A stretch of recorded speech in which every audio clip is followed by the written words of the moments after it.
విద్యుత్ వినియోగదారుల సమావేశంలో తమ దృష్టికి వచ్చిన సమస్యలను పరిశీలించి వెంటనే పరిష్కరిస్తామని ఎలక్ట్రికల్ ఎగ్జిక్యూటివ్ ఇంజనీర్ వివి చిరంజీవి తెలియజేశారు. ఆదివారం జరిగిన సమావేశంలో వినియోగదారులు పాల్గొని పలు విద్యుత్ సమస్యలను అధికారుల దృష్టికి తీసుకుని వచ్చారు.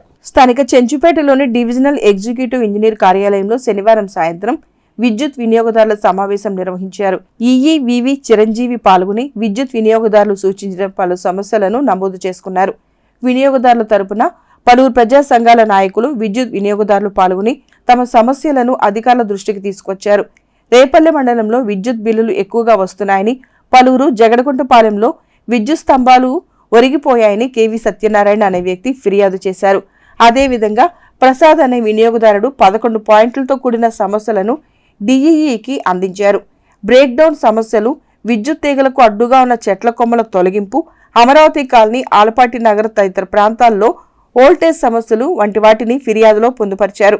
వాటిని పరిశీలించి త్వరితగతిన పరిష్కరిస్తామని వివి చిరంజీవి తెలియజేశారు. అదేవిధంగా అత్యవసరంగా పాత ప్రభుత్వ ఆసుపత్రి వద్ద విద్యుత్ సబ్స్టేషన్ నిర్మించాల్సి ఉందని అన్నారు. కొత్తపేట, అమరావతి కాలనీలో కూడా విద్యుత్ సబ్స్టేషన్ నిర్మాణాలు చేయాల్సి ఉందని తెలియజేశారు. వినియోగదారులు సూచించిన సమస్యలు పరిశీలించి వీలైనంత త్వరలో పరిష్కరిస్తామని ఈఈ చిరంజీవి తెలియజేశారు. అట్లాగే విద్యుత్ బిల్లులు చెల్లించే సమయంలో ఆర్బీఐ మార్గదర్శకాలు అనుసరించి ఫోన్పే, గూగుల్ పే, పేటీఎం, ఇతర యాప్స్లో ఏపీసీపీ డీసీఎల్ డిస్కమ్ పేరు కనిపించదని, కనుక ఏపీసీపీ డీసీఎల్ కన్జ్యూమర్ యాప్ని డౌన్లోడ్ చేసుకుని బిల్లులు చెల్లించవచ్చని చెప్పారు. ఈ కార్యక్రమంలో ADE B Ashok Kumar, D1 AE Durgarao, D2 AE M Lakshminarayana, Chebrol AE PV Sudheer, Tenali rural AE CH Vasantharao తదితరులు పాల్గొన్నారు. అందరికీ నమస్కారం అండి. ఈ రోజున మా చెంచుపేట కరెంట్ ఆఫీస్లో విద్యుత్ వినియోగదారుల మీటింగ్ పెట్టాము. దానికి మన కన్జ్యూమర్స్ కానీ, మన అసోసియేషను వాళ్ళు కానీ, ఈపీఎం నాయకులు కానీ వీళ్ళందరూ కూడా కొంతమంది అటెండ్ అయ్యారు. అందులో వచ్చిన కంప్లైంట్స్ మాకు గంగడిపాలెము ఆ ప్రాంతం నుంచి రేపల్లె అన్నమాట. అక్కడి నుంచి 2 కంప్లైంట్స్ వాళ్ళకి మీటర్లో బిల్లులు ఎక్కువ వచ్చినాయి అని 2 కంప్లైంట్స్ ఇచ్చారు. అవి పరిశీలిస్తాము. ఇక్కడ మనకి కేవీ సత్యనారాయణ గారని మన అసోసియేషన్ వారు జగడగుండపాలెం వెళ్ళే రూట్లో పోలు వంగిందని అన్నారు. దాన్ని కూడా తప్పకుండా వెంటనే చేస్తాము. అదేవిధంగా మన ఈపీఎం ప్రసాద్ గారు పెద్ద ఆయన ఒక 11 పాయింట్స్ ఇచ్చారు. వారు ఇచ్చిన పాయింట్స్లో ఏంటంటే మెయిన్గా ట్రూ అప్ ఛార్జీలు, సర్ఛార్జీలు, కెపాసిటర్ సర్ఛార్జీలు, తర్వాత ఇలాంటివి అన్నీ కూడా సోలారు రేట్లకు సంబంధించి ఇవన్నీ కూడా ఏంటంటే మంచి మంచి విషయాలే, ప్రజలకు ఉపయోగపడే విషయాలు. వారు అనుభవజ్ఞులు కాబట్టి ఇవన్నీ చెప్పారు. ఇవన్నీ కూడా పాలసీ మ్యాటర్స్. ఇది పైకి పంపించమని మా ద్వారా ఇచ్చారు. అందులోనే కొన్ని ఈ బ్రేక్ డౌన్స్ వస్తున్నాయి, ఇంటరప్షన్స్ వస్తున్నాయి, అవి తగ్గించాలన్నారు.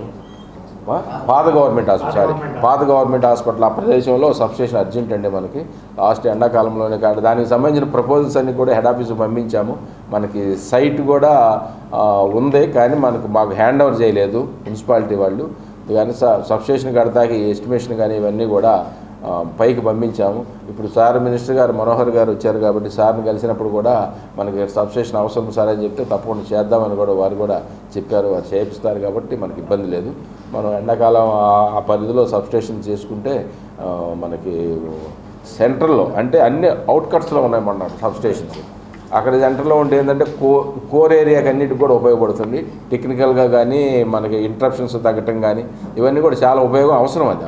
సార్ మనోహర్ మినిస్టర్ గారికి కూడా చెప్పాము మేము.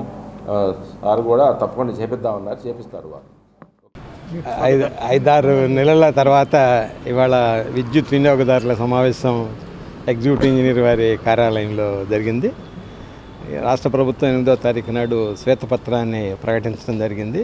ఈ రాష్ట్రంలోని వినియోగదారుల మీద పెద్ద ఎత్తున భారాలు పడుతున్నాయి అని చెప్పేసి, అట్లాగే విద్యుత్ సంస్థలు అప్పుల్లో ఉన్నాయని చెప్పేసి శ్వేతపత్రంలో ఇంకా చాలా విషయాలు చర్చించారు. ఏదైనా ప్రజల మీద భారాలు తగ్గించాలి అని చెప్పేసానంటే ఇప్పుడు వేస్తున్నటువంటి ట్రూ ఆఫ్ ఛార్జెస్ ఏవైతే ఉన్నాయో వాటిని రద్దు చేయాలా, అట్లాగే ఇంధన సర్ఛార్జీలు ఏవైతే ఉన్నాయో వాటిని కూడా రద్దు చేయాలా. 2019-2020 సంవత్సరం నాడు ఏపీ రెగ్యులేటరీ కమిషన్ నిర్ణయించినటువంటి టారిఫ్ రేట్లు ఏవైతే ఉన్నాయో ఆ రేట్లని అమలు చేయాలని చెప్పేసి, అట్లాగే రాబోయే కాలంలో 17,131 కోట్ల రూపాయలకి ట్రూ ఆఫ్ ఛార్జెస్ పెంచాలని ఒక ప్రపోజల్ కూడా తయారైంది. దాన్ని ఉపసంహరించుకోవాలని చెప్పేసి ముఖ్యమంత్రి గారికి ఒక అర్జీని తయారు చేసి గారి ద్వారా దాన్ని అక్కడికి పంపించడమే జరిగింది. వారు ఇవి పాలసీ మ్యాటర్స్ గవర్నమెంట్ దృష్టి తీసుకెళ్తామన్నారు. ఇక్కడ వారి పరిధిలో కొన్ని అంశాలు ఉన్నాయి, అవి కూడా వారి దృష్టికి తీసుకురావడం జరిగింది. ఈ వర్షాకాలం చెట్లు విపరీతంగా పెరగటం వలన 11 kV ఫీడర్లకి ఆ చెట్లు కనుక టచ్ అయితే చెట్లు కూడా లైవ్ సప్లై పాస్ అవుతుంది, అందువల్ల ట్రిప్ అవడానికి అవకాశం ఉంటుంది.